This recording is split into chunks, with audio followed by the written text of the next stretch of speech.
अस्सलामुअलैकुम। आज से हम कुरान पाक का तर्जुमा और तफसीर स्टार्ट करने वाले हैं।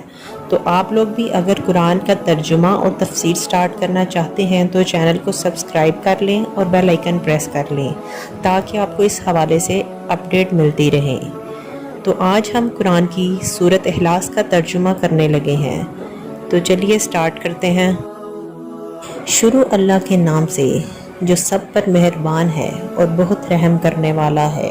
कहो कि मैं पनाह मांगता हूँ सब लोगों के परवरदिगार की, सब लोगों के बादशाह की।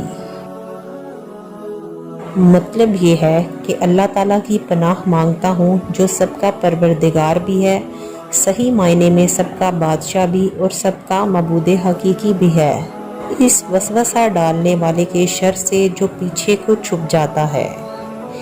एक मुस्तंद हदीस में हजूर सल्लल्लाहु अलैहि वसल्लम का ये इरशाद है कि जो बच्चा भी पैदा होता है इसके दिल पर वसवसा डालने वाला शैतान मुसल्लत हो जाता है।